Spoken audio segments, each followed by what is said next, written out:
జై గురుదేవ్. ఓం శ్రీ సాయిరామ్. అనంత ప్రేమ స్వరూపులారా, నేను మీరు గురు సందేశంలో దశ మాతలను గురించి తెలుసుకున్నారు. ఆ మాతలకు సంబంధించినటువంటి మరొక కీలకమైనటువంటి అంశమే మాతృత్వం. ఈరోజు మాతృత్వాన్ని గురించి తెలుసుకోబోతున్నారు. నేను మీరు తెలుసుకున్నటువంటి దశమాతలను గురించి ఒకసారి విశ్లేషించుకోండి. చాలామంది ఆధ్యాత్మిక మార్గంలో అపారమైనటువంటి జ్ఞానాన్ని సేకరించుకుంటూ ఉన్నారు. చాలామందికి పురాణాలు, ఇతిహాసాలు, బ్రహ్మసూత్రాలు, భగవద్గీత గురించి కూడా పరిచయం ఉంది. అందులో ఎటువంటి సందేహం లేదు. కానీ దశమాతలను గురించి ఎక్కడా ప్రస్తావించలేదు కదా. ఆలోచించండి. ఇది నేను అందించేది కూడా కాదు. మీరు పొరపాటున మళ్ళా భిక్షమయ్య గురూజీని ఒక వ్యక్తిగా భావించకండి. మరలా మీరు మాయలో పడతారు. ఒక విశ్వశక్తి తన బిడ్డలను కాపాడుకోవడం కోసం అలాంటి శరీరాలను ఉపకరణంగా ఉపయోగించుకుంటుంది. అప్పుడు ఇక్కడ కీలకమైంది ఎవరంటే విశ్వమాత. మొట్టమొదటి మాత ఎవరంటే దేహమాత. చిట్ట చివరి మాత ఎవరంటే విశ్వమాత.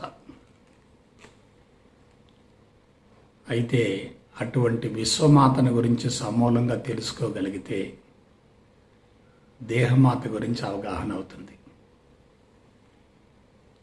అటువంటి విశ్వమాతను గురించి తెలియజేసేటటువంటి మొట్టమొదటి వేదమే ఋగ్వేదం. అది అంతరిక్ష శాస్త్రాన్ని గురించి తెలియజేస్తుంది. ఆ తర్వాత రెండో వేదం ఉంది. అదేమిటి? యజుర్వేదం. అది దేహమాతను గురించి తెలియజేస్తుంది. ఋగ్వేదం, యజుర్వేదం ఈ రెండు కలిసాయి అనుకోండి, అదే సామవేదం అవుతుంది, పరిపూర్ణమవుతుంది. ఈ మూడు కలిసాయి అనుకోండి, అదే అధర్ణ వేదం అవుతుంది. కాబట్టి మనం తప్పనిసరిగా తెలుసుకోవలసినటువంటి అద్భుతమైనటువంటి జ్ఞానం ఏంటంటే వేద విజ్ఞానం. ఆ వేద విజ్ఞానం ఒక తల్లి ద్వారా విడుదలైంది, వెల్లడైంది. ఆ తల్లి వేదమాత. వేదం అంటే పుస్తకం కాదు, మంత్రాలు కాదు, బోధించడం కాదు, తెలుసుకోవటం కాదు, ఒలివేయటం కాదు. వేదం అంటే విశ్వం. వేదం అంటే సత్యం. వేదం అంటే బ్రహ్మం. వేదం అంటే భగవంతుడు. ఎవరికైతే విశ్వమాతను గురించినటువంటి అవగాహన ఉంటుందో వాళ్ళకి సర్వం తెలిసిపోతుంది. కాబట్టి వాళ్ళ విశ్వాన్ని మొత్తాన్ని గురించి మనం తెలుసుకోగలుగుతున్నామంటే దానికి మూలం మరియు ఆధారం ఎవరంటే ఈ దేహం. ఈ దేహానికి మూలం మరియు ఆధారం ఎవరంటే దేహమాత. ఆ దేహమాతకు ఆధారం ఎవరంటే భూమాత. ఆ భూమాతకు ఆధారం ఎవరంటే సకల దేవతలు, ముక్కోటి దేవతలు. ఆ ముక్కోటి దేవతలకు ప్రతిరూపం ఎవరంటే గోమాత. అటువంటి ఆత్మజ్ఞానాన్ని గురించి, బ్రహ్మజ్ఞానాన్ని గురించి, పరిపూర్ణ జ్ఞానాన్ని గురించి మనకు అందించేటటువంటివే వేదాలు. ఆ వేదాలకు సంబంధించినటువంటి మాతే వేదమాత. ఆ తర్వాత దేశమాత. కాబట్టి ఈ దేశంలో పుట్టడం ఎందుకంటే వేదాలను గురించినటువంటి అవగాహన గావించుకోవటం కోసం. వేదాలు వెలిసినటువంటి పవిత్రమైన గడ్డ కాబట్టి ఈ దేశాన్ని పుణ్యభూమి అన్నారు, కర్మభూమి అన్నారు, తపోభూమి అన్నారు, వేదభూమి అని కూడా అంటున్నారు. కాబట్టి 5 మాతలు మనకి పంచ జ్ఞానేంద్రియాలతో, పంచ కర్మేంద్రియాలతో, పంచకోశాలతో, పంచ ప్రాణాలతో సమానం. ఇకపోతే మిగిలినటువంటి వాళ్ళు ఎవరు? సృష్టి స్థితి లయలకు సంబంధించినటువంటి సరస్వతి మాత, లక్ష్మీమాత, శక్తిమాత, పార్వతీమాత. ఆ తర్వాత ఎవరు? ప్రకృతి మాత. ఆ తర్వాత ఎవరు? విశ్వమాత. ఇవాళ ప్రపంచంలో ఏం జరుగుతుందో మీరు ఆలోచించండి. ఈ 10 మాతలు కూడా పరిహసించబడుతున్నాయి. 10 మాతలను పూర్తిగా విస్మరిస్తున్నారు. పదార్థానికి వెల కట్టి కొనుక్కుంటూ అమ్ముకుంటున్నారు. ప్రకృతిని చిన్నాభిన్నం చేస్తున్నారు. ప్రకృతిని సమూలంగా ఉపయోగించుకుంటున్నారు. ఒకసారి జాగ్రత్తగా ఆలోచించండి. ప్రకృతి యొక్క విలువ తెలిసిన వ్యక్తి, ప్రకృతిని తల్లిగా భావించే వ్యక్తి, ప్రకృతిని పరమాత్మలో ఒక భాగంగా భావించేటటువంటి వ్యక్తి ఎలా ఉంటాడు, ఎలా జీవిస్తాడు? ప్రకృతిని పదార్థంగా భావించే వ్యక్తి ఎలా ఉంటాడు, ఎలా జీవిస్తాడు? మనకు అన్నీ సమకూరుస్తున్నటువంటి ప్రకృతిని సర్వనాశనం చేయటం అంటే అంతకు మించినటువంటి దురదృష్టం ఏముంటుంది? పంచభూతాలు కలుషితమవుతున్నాయి. వృక్ష సంపద పూర్తిగా హరించుకుపోయి పచ్చదనం కరువవుతుంది. జంతువులన్నీ విలుప్తమవుతున్నాయి. మానవ జాతి అన్ని విధాల సమస్యల సుడిగుండంలో ఇరుక్కుపోయింది. దీనికి ఒకే ఒక మూల కారణం. అదేమిటి? జన్మ రహస్యం తెలియకపోవటం, ప్రకృతి రహస్యం తెలియకపోవటం, విశ్వ రహస్యం తెలియకపోవటం, సృష్టి రహస్యం తెలియకపోవటం, సృష్టి స్థితి లయలను గురించి అవగాహన కాకపోవటం. పాశ్చాత్య దేశాలు మొత్తం కూడా టెక్నాలజీ పేరుతోటి వేద విజ్ఞానాన్ని పూర్తిగా అవగాహన చేసుకోలేకపోయారు. వేద విజ్ఞానాన్ని పూర్తిగా విస్మరించారు. భారతీయులు వేద విజ్ఞానంలో పట్టు సాధించలేకపోయారు. అంటే పాశ్చాత్య నాగరికత కానీ, సంస్కృతి కానీ, సాంప్రదాయాలు కానీ, టెక్నాలజీ కానీ భారతదేశాన్ని కబళించి వేసింది. భారతదేశాన్ని సమూలంగా ఆక్రమించుకుంది. మనం వేదమాతను పరిరక్షించుకోగలిగితే ప్రపంచం మొత్తంలో భారతదేశం అగ్రగామి అవుతుంది. ప్రపంచ పటంలో భారతదేశానికి అత్యున్నతమైనటువంటి స్థానం లభిస్తుంది. మన దేశంలో ఉన్నటువంటి సంపదను మనం తెలుసుకోలేకపోతున్నాం. అల్పమైనటువంటి, అశాశ్వతమైనటువంటి, విలువలైనటువంటి పాశ్చాత్య భౌతిక సంపద కోసం మనం పరుగులు పెడుతున్నాం. కాబట్టి భారతదేశం అన్ని విధాల బలహీనపడటానికి మూల కారణం మన సంపదను గురించి మనం తెలుసుకోలేకపోవటం. ఇతర దేశాల్లో ఏదో ఉందనేటటువంటి భావంతో పరుగులు తీయటం. మనిషి నెగిటివ్ వైపుకి వెళుతున్నాడంటే అతను తప్పనిసరిగా బాధలు పడతాడు. ఈ 10 మంది మాతలను గురించి తెలుసుకోగలిగితే మనకి ఒక అంశం యొక్క విలువ తెలుస్తుంది. అదేమిటంటే మాతృత్వం. ఇవాళ నేను మీ ముందు కూర్చొని ఇటువంటి విలువైనటువంటి జ్ఞానాన్ని అందిస్తున్నానంటే దానికి మూల కారణం మాతృత్వమే కదా. కాబట్టి మాతృత్వంలోనే దివ్యత్వం ఉంటుంది. మాతృత్వం అనేటటువంటి యజ్ఞం సఫలీకృతమైతే మోక్షం లభించినట్లే.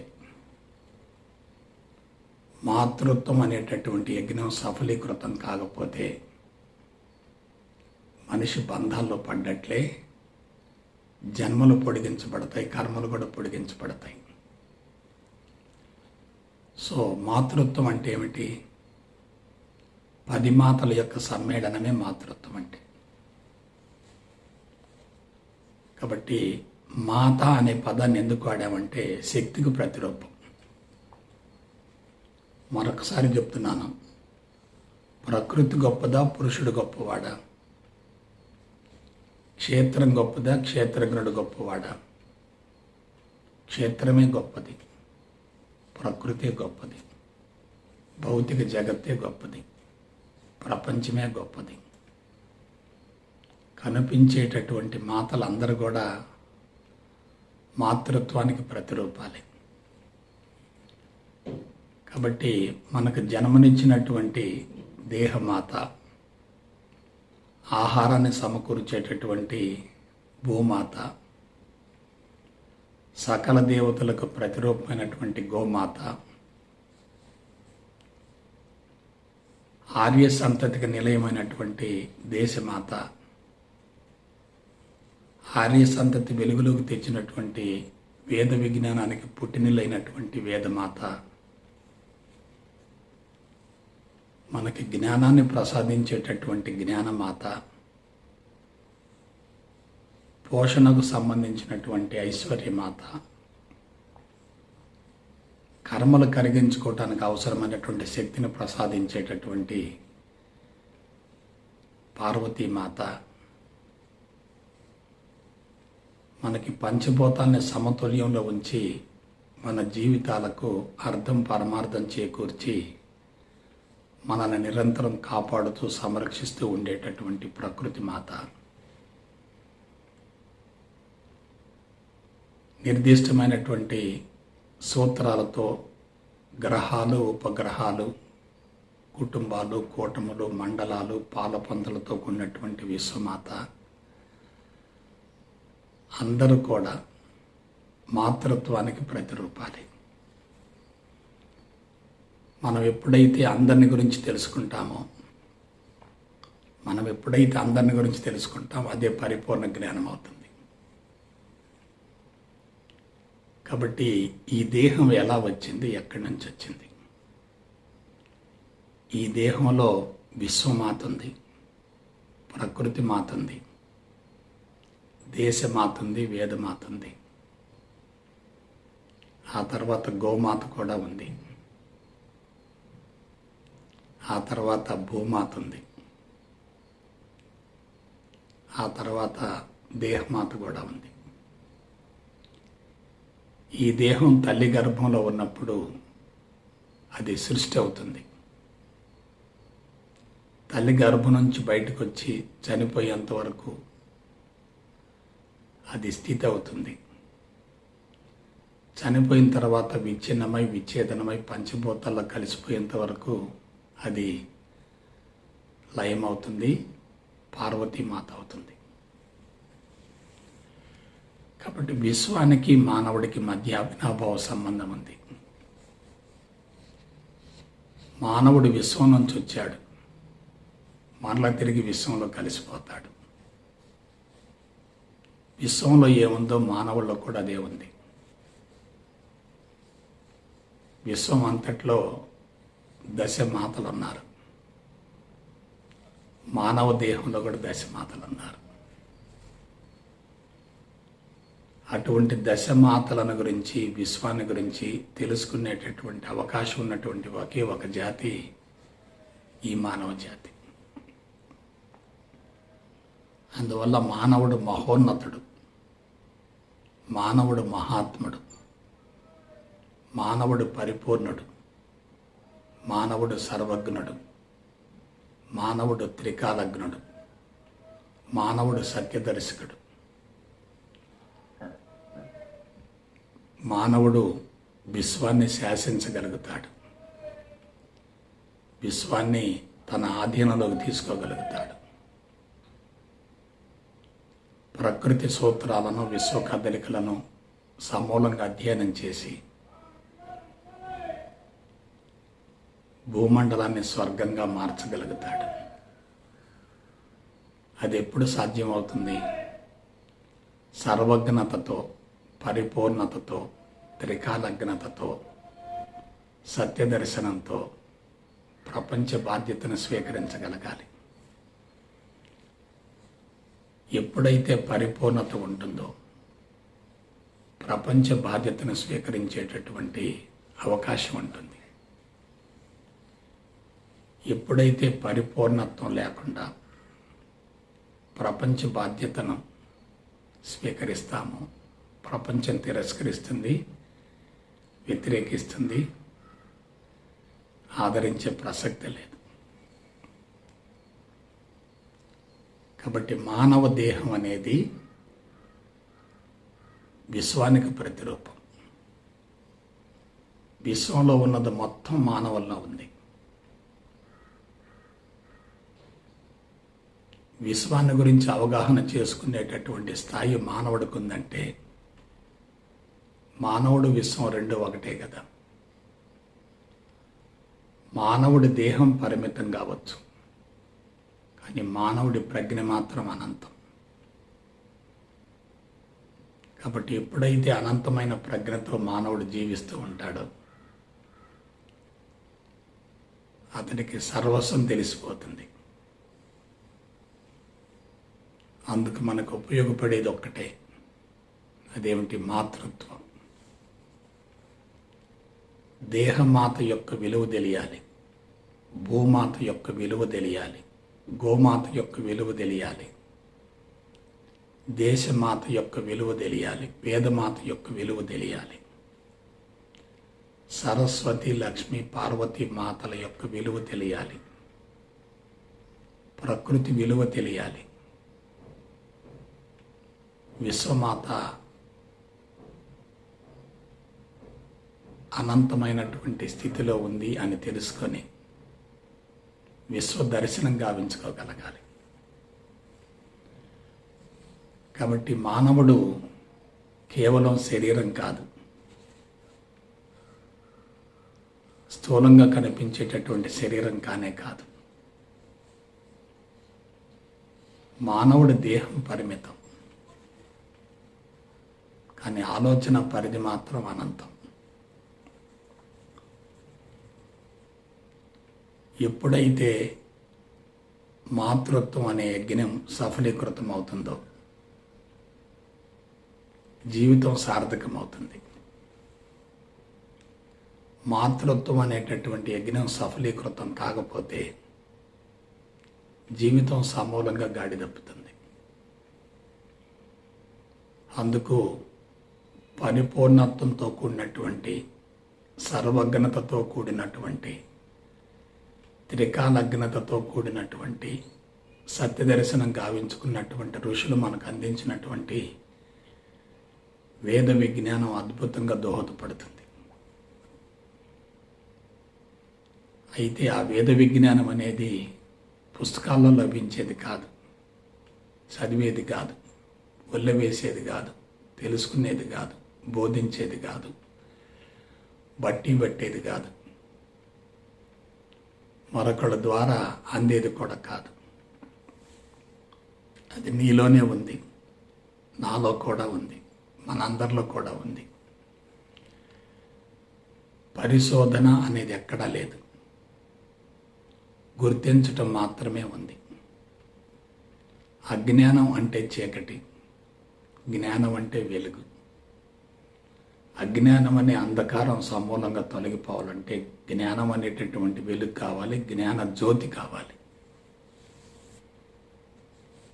అటువంటి జ్ఞాన జ్యోతిని ప్రపంచానికి అందించేటటువంటి వేద విజ్ఞానం మన లోపలే ఉంది, బయట లేనే లేదు. వేదాన్ని పొరపాటును కూడా పరిమితం చేయకూడదు, భాషకు కుదించకూడదు. ఎప్పుడైతే వేదం పరిమితం అవుతుందో దాని యొక్క స్వరూప స్వభావం పూర్తిగా మారిపోతుంది.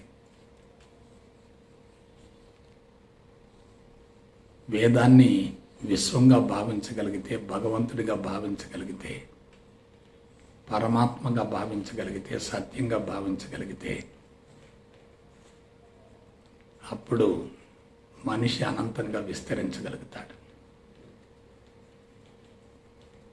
కాబట్టి ప్రస్తుతం అందరూ ఏం చేస్తారంటే వేదాన్ని ఒక పుస్తకం అనుకుంటున్నారు, మంత్రం అనుకుంటున్నారు, శబ్దం అనుకుంటున్నారు, శ్లోకాలు అనుకుంటున్నారు, జ్ఞానం అనుకుంటున్నారు. కాదు, వీటికి అతీతమైందే వేదం. అటువంటి వేదాన్ని గురించి మనం తెలుసుకోవాలంటే మాతృత్వం అనేటటువంటి యజ్ఞం సక్రమంగా నిర్వహించబడాలి. మాతృత్వం అనేది పవిత్రమైనటువంటి యజ్ఞం.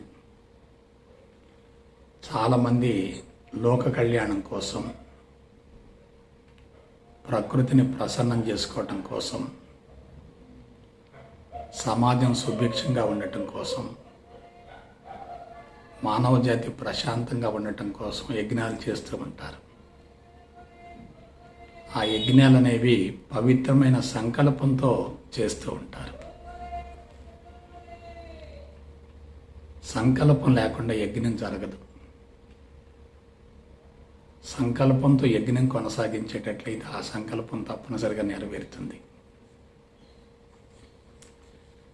జీవనయానంలో అప్పుడప్పుడు అపశృతులు, కొన్ని ఇబ్బందులు, కష్టాలు, బాధలు వస్తూ ఉంటాయి.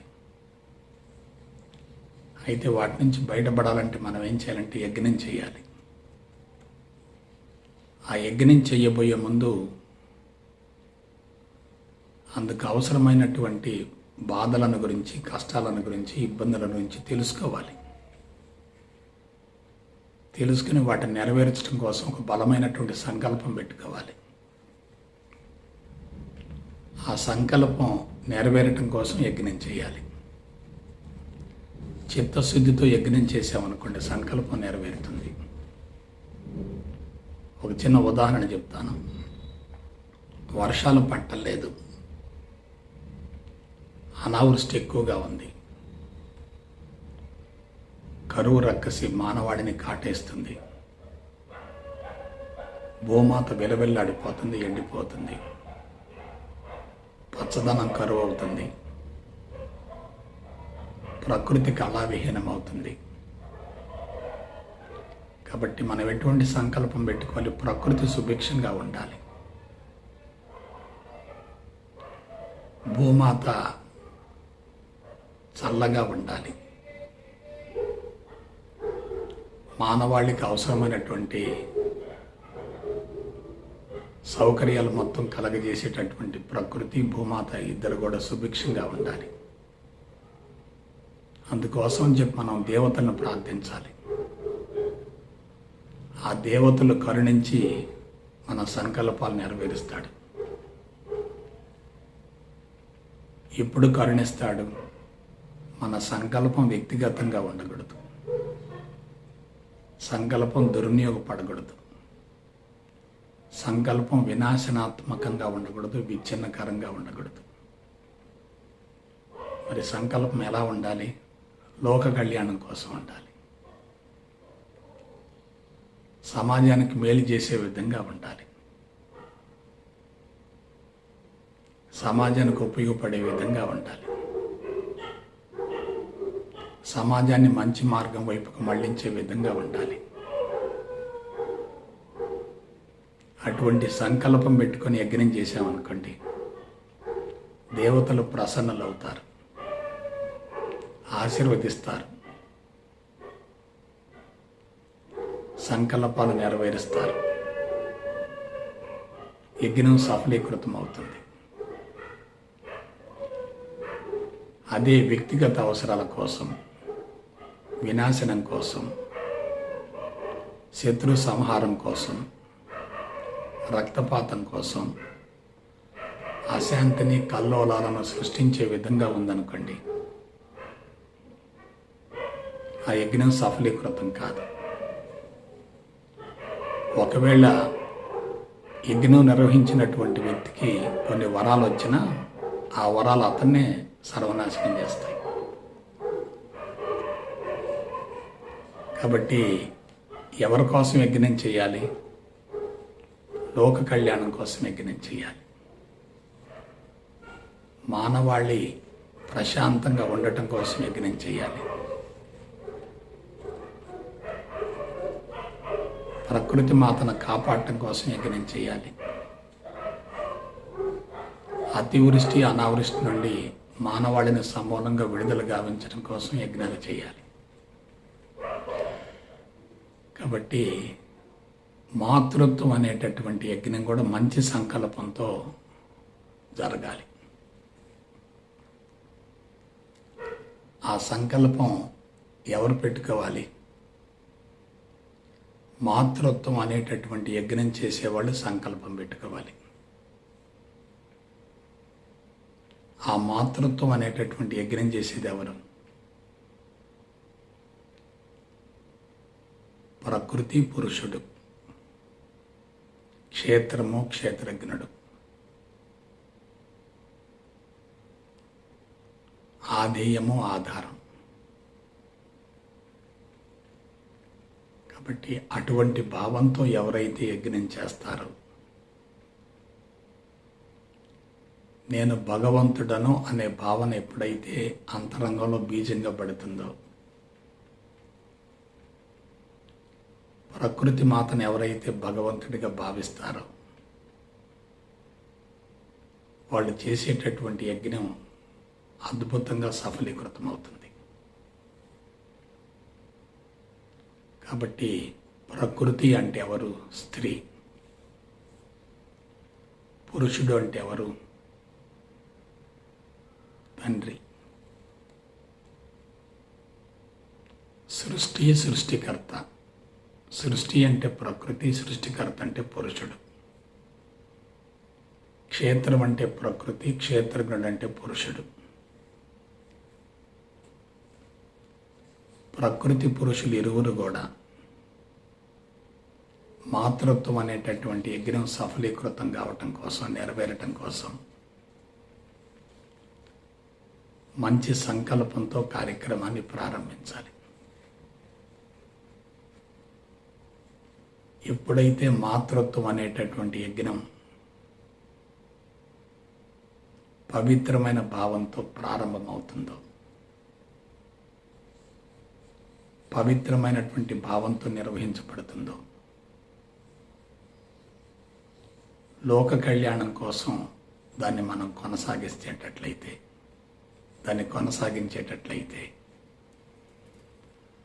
ఆ యజ్ఞం సఫలీకృతమవుతుంది.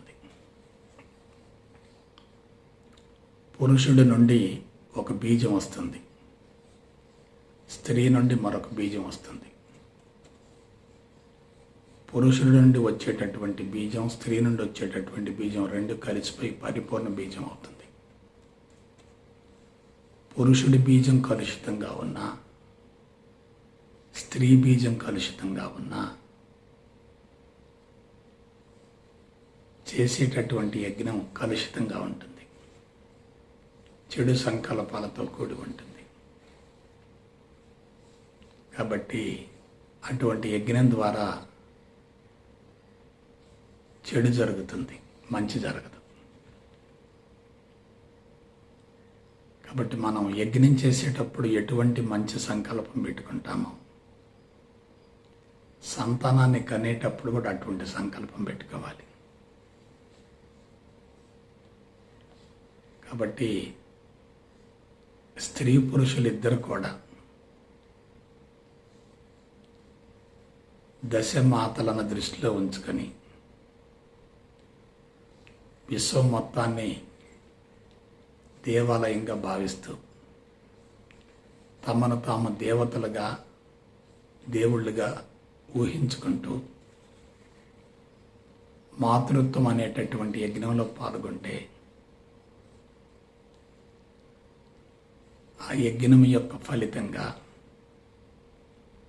అందమైన, ఆరోగ్యవంతమైన, సంస్కారవంతమైన, నైతిక విలువలతో కూడిన, ధర్మబద్ధంగా జీవించే, శీల సంపదతో జీవించే మహోన్నతమైనటువంటి వ్యక్తికి జన్మనివ్వగలిగితే అదే ముక్తి లేక మోక్షం అంటే. ముక్తి లేక మోక్షం అనేది చనిపోయిన తర్వాత వచ్చేది కాదు. మాతృత్వం అనేటటువంటి యజ్ఞాన్ని ఎవరైతే సఫలీకృతం చేయగలుగుతారో వాళ్ళకి ఆటోమేటిక్గా ముక్తి లేక మోక్షం లభిస్తుంది. కాబట్టి మాతృత్వం అనేటటువంటి యజ్ఞం ఎంత గొప్పదో మీరు ఆలోచించండి. అటువంటి మాతృత్వాన్ని నెరవేర్చడం కోసం 2 కావాలి. ఒకటి బీజంతో కూడినటువంటి క్షేత్రం కావాలి, మరొకటి ఆ క్షేత్రాన్ని పరిపూర్ణం చేసేటటువంటి బీజం కావాలి. స్త్రీ బీజాన్ని ఇస్తుంది, బీజంతో పాటు క్షేత్రాన్ని కూడా ఇస్తుంది. పురుషుడు కేవలం బీజాన్ని ఇస్తాడు. అంటే మాతృత్వం అనేటటువంటి యజ్ఞం నెరవేరటంలో పురుషుడి పాత్ర స్వల్పంగా ఉంటుంది, స్త్రీ పాత్ర ఎక్కువగా ఉంటుంది. అందుకే దశమాతలను తీసుకోండి, అందులో అందరూ స్త్రీలే ఉన్నారు. అసలు మాత అనే పదంలోనే మహోన్నతమైనటువంటి సంస్కృతి దాగి ఉంది.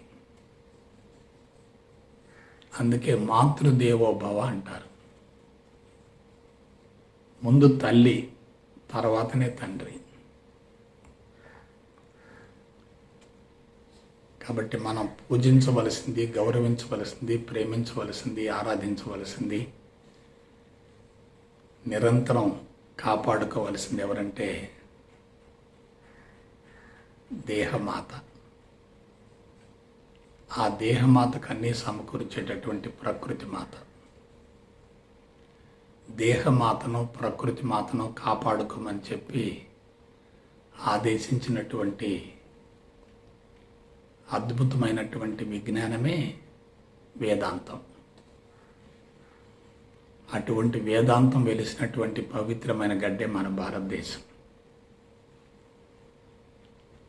అందువల్ల మాతృత్వం అనేది కేవలం శారీరక అవసరం కోసం ఉపయోగించుకునేది కానే కాదు. అది ఒక యజ్ఞంలాగా కొనసాగాలి, యజ్ఞంలాగా నిర్వహించబడాలి, యజ్ఞంలాగా దాన్ని పవిత్రమైనటువంటి భావంతో దాన్ని కొనసాగించాలి. ఇప్పుడు ఏం జరుగుతుందో మీరు ఆలోచించండి. వృక్షాల్లో కేవలం జీవ చైతన్యం ఉంది, జంతువులలో జీవ చైతన్యంతో పాటు ఇంద్రియ చైతన్యం ఉంది, మానవులలో మనో చైతన్యం, బుద్ధి చైతన్యం 2 ఉన్నాయి.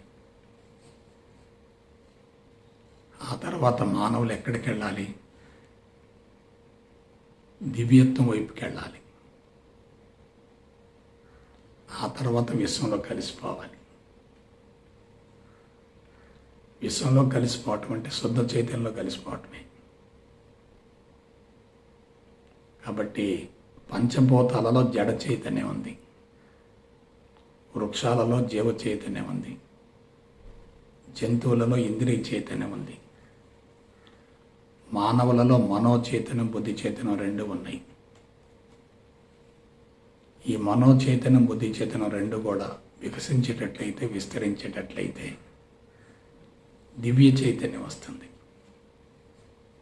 ఆ దివ్య చైతన్యం తర్వాత మరలా తిరిగి విశ్వ చైతన్యంలో కలిసిపోతుంది, శుద్ధ చైతన్యంలో కలిసిపోతుంది.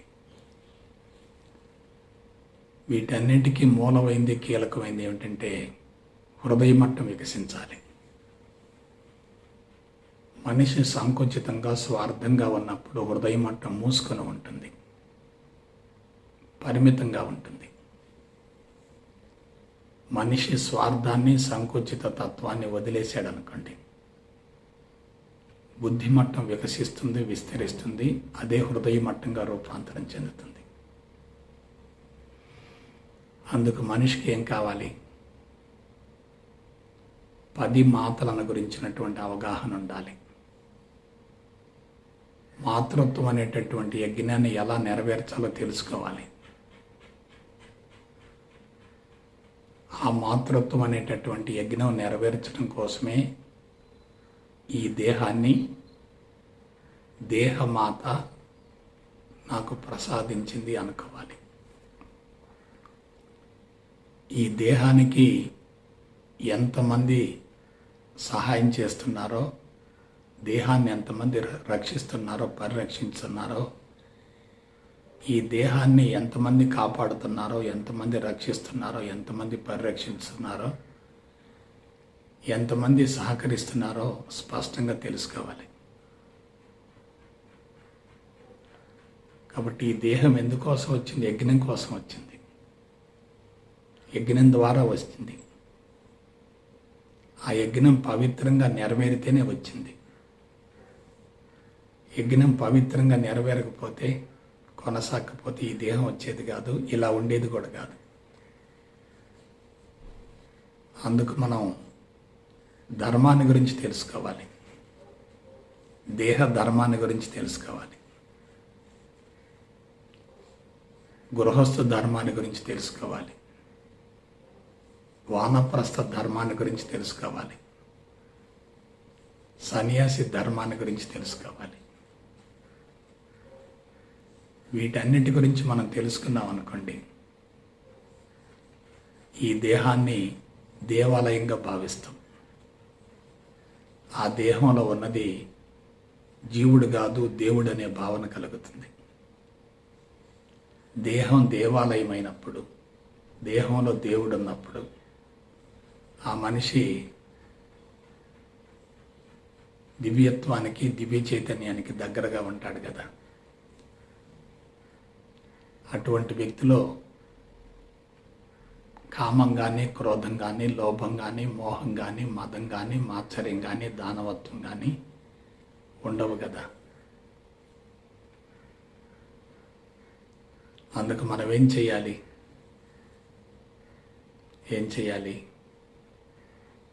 విశ్వ రహస్యాన్ని తెలుసుకోవాలి. ప్రకృతి రహస్యాన్ని తెలుసుకోవాలి. జీవిత రహస్యాన్ని తెలుసుకోవాలి. సృష్టి రహస్యాన్ని కూడా తెలుసుకోవాలి. జీవిత రహస్యం తెలియకుండా, ప్రకృతి రహస్యం తెలియకుండా, సృష్టి రహస్యం తెలియకుండా, విశ్వ రహస్యం తెలియకుండా జీవించడం అంటే అది అజ్ఞానమే కదా, చీకటే కదా, తమోగుణమే కదా. అది చాలా ప్రమాదకరం కదా. అందుకే ఇప్పుడు మనుషులంతా కూడా మాతృత్వం అనేటటువంటి యజ్ఞాన్ని భగ్నం చేసి అందుకు మూల్యాన్ని చెల్లిస్తున్నారు, శిక్షణ అనుభవిస్తున్నారు, జీవితాన్ని సమూలంగా సర్వనాశనం చేసుకుంటున్నారు. మనో చైతన్యం, బుద్ధి చైతన్యం రెండు వికసించాలి తప్ప వికటించకూడదు. మానవత్వం అనేది దివ్యత్వం వైపుకి వెళ్ళాలి తప్ప దానవత్వం వైపుకి రాకూడదు. కాబట్టి మాతృత్వం అనేటటువంటి యజ్ఞం నెరవేరాలంటే మనిషి జీవితం ఎలా ఉండాలి? నేను ఎవరు? ఎక్కడ నుండి వచ్చాను? ఈ చరాచర జగత్తు ఎక్కడి నుండి వచ్చింది? ఎందులో లయమైపోతుంది? పుట్టుకకు ముందు నేను ఎవరు? మరణం తర్వాత ఏమవుతాను? పుట్టుక మరణాల మధ్య ఏం జరుగుతుంది?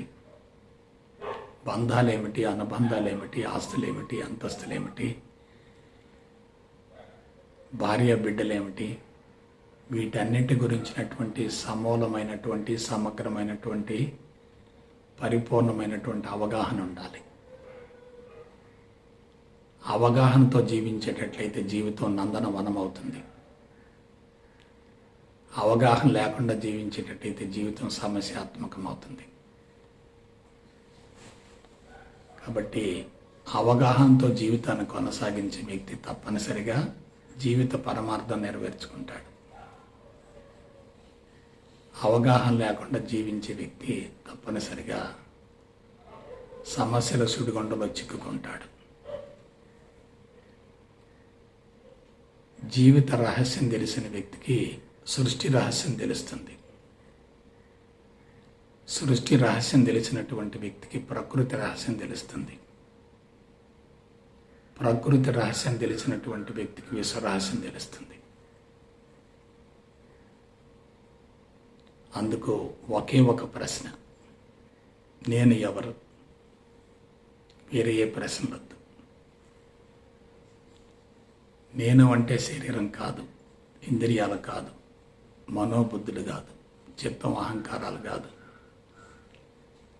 జీవుడు కాదు, జీవితం కాదు.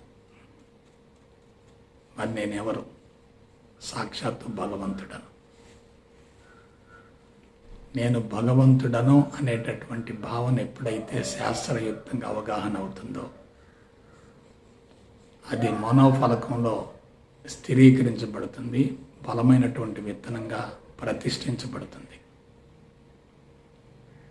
ఎప్పుడైతే బలమైన విత్తనంగా ప్రతిష్ఠించబడుతుందో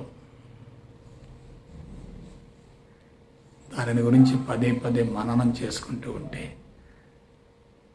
అది మొక్క అవుతుంది, వృక్షం అవుతుంది, శాఖోపశాఖలు అవుతుంది, పుష్పాలు వస్తాయి, ఫలాలు వస్తాయి. అది కల్పవృక్షం అవుతుంది, మన జీవితాన్ని సార్థకం చేస్తుంది. మరొక విషయం చెప్తున్నాను. పరిపూర్ణ జ్ఞానం పొందినటువంటి వ్యక్తికి జీవితంలో ఎటువంటి కొరత ఉండదు. ఎందువలన అందరినీ పూజిస్తున్నాడు కాబట్టి అన్నీ అతన్ని కాపాడుతూ ఉంటాయి. సృష్టి, స్థితి, లయ, సరస్వతి, లక్ష్మీ, పార్వతి, బ్రహ్మ, విష్ణు, మహేశ్వరులు, అలాగే పంచభూతాలు, ప్రకృతి, వృక్షాలు, జంతువులు, గ్రహాలు, ఉపగ్రహాలు, కుటుంబాలు, కూటములు, పాలుపంతలు, వగైరా వగైరా వగైరా. కొంచెం జాగ్రత్తగా ఆలోచించండి. కాబట్టి మనం చేపట్టేటటువంటి మాతృత్వం అనేటటువంటి యజ్ఞం సఫలీకృతం కావాలంటే మనిషి మానవత్వాన్ని ఛేదించుకొని దివ్యత్వానికి వెళ్ళాలి. జీవభావాన్ని సమూలంగా కరిగించుకోగలగాలి. జీవభావం కరిగిందనుకోండి,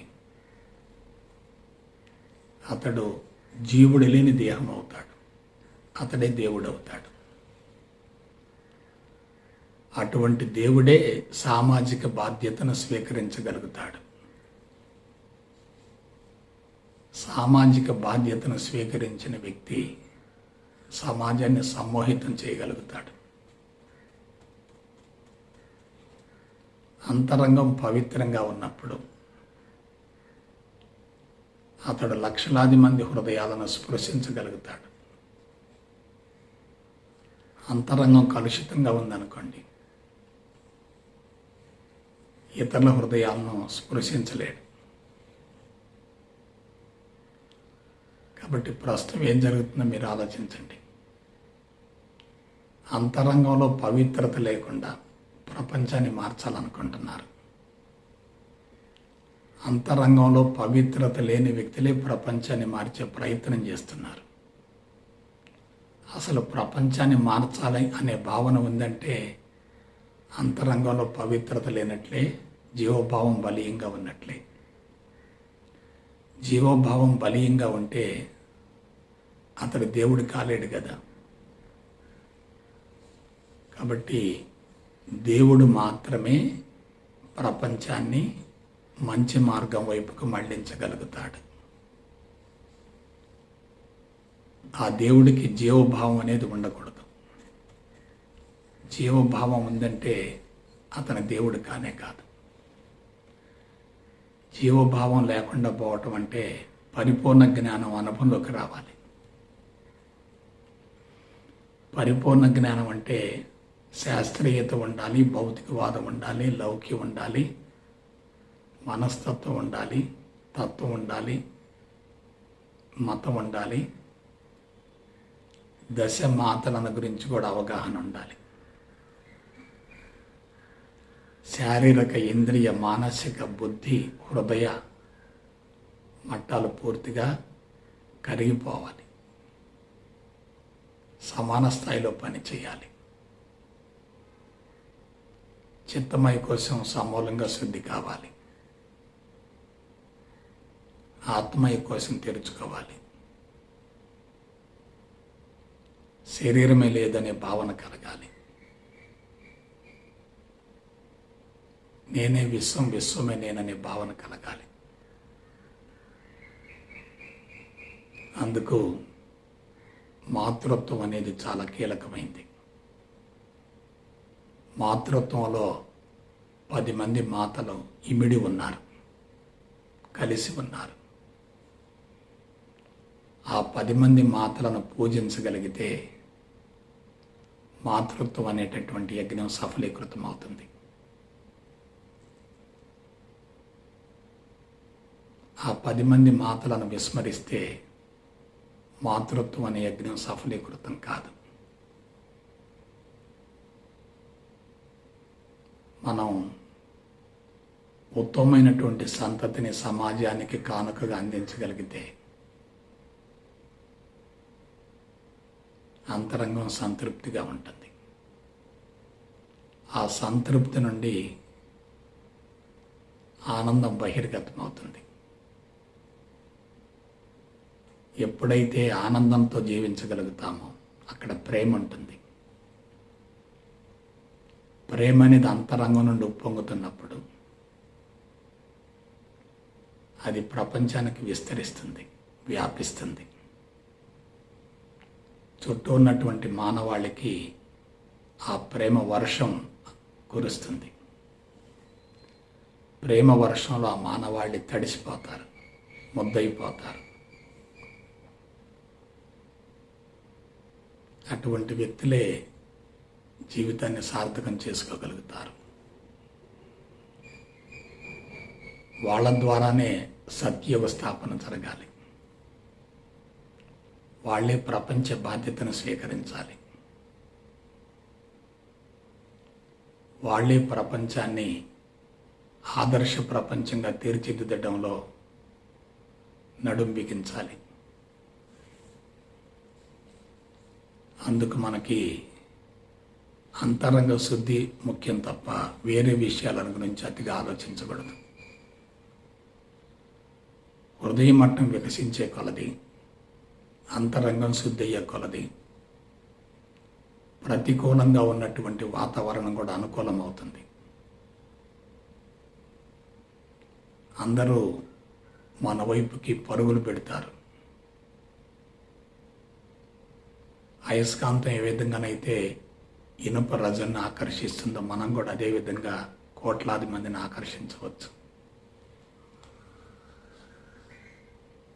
కాబట్టి జీవిత పరమార్థం నెరవేరాలంటే, జీవితం సార్థకం కావాలంటే, అరుదుగా లభించినటువంటి మానవ జన్మను సద్వినియోగపరుచుకోవాలంటే, సార్థకం చేసుకోవాలంటే మాతృత్వాన్ని గురించి పూర్తిగా అవగాహన ఏర్పరచుకోవాలి. మాతృత్వం అనేటటువంటి యజ్ఞాన్ని పవిత్రంగా నెరవేర్చాలి. అప్పుడే జీవితం అన్ని విధాల సార్థకమవుతుంది. ప్రస్తుతం అటువంటి వాతావరణం లేకపోయినప్పటికీ మనుషులలో మార్పు మాత్రం తప్పనిసరిగా వస్తుంది. అది ఆకస్మికంగా రాదు, దశల వారీగా వస్తుంది. మనం కృషి చేస్తే వచ్చేది కాదు, అది సునాయాసంగా ఆటోమేటిక్గా జరుగుతూనే ఉంటుంది. కానీ మన వంతు ప్రయత్నం మాత్రం చేయాలి. నేను ప్రపంచాన్ని మారుస్తాను అనే భావన ఉండకూడదు. ప్రపంచం మారుతుంది అని తెలియజేయటం మన కనీస కర్తవ్యం. ప్రపంచాన్ని మార్చడం కాదు, అంతరంగాన్ని మార్చుకోమని తెలియజేస్తే చాలు. అంతరంగాన్ని మార్చుకోకుండా ప్రపంచాన్ని మార్చడం అంటే అది పరధర్మం అవుతుంది కదా. ముందు స్వధర్మం, ఆ తర్వాతనే పరధర్మం కదా. కాబట్టి బిడ్డలారా, మాతృత్వం అనబడేటటువంటి పవిత్రమైనటువంటి యజ్ఞం నెరవేర్చడంలో మీ అంతరంగాన్ని సమూలంగా శుద్ధి చేసుకోవటంలో వేద విజ్ఞానాన్ని ఆలంబనగా చేసుకొని పరిపూర్ణ జ్ఞానంతో ముందుకు సాగాలని మనస వాచ కర్మణ కోరుకుంటూ సెలవు తీసుకుంటా. జై గురుదేవ్, జై గురుదేవ్, జై గురుదేవ్.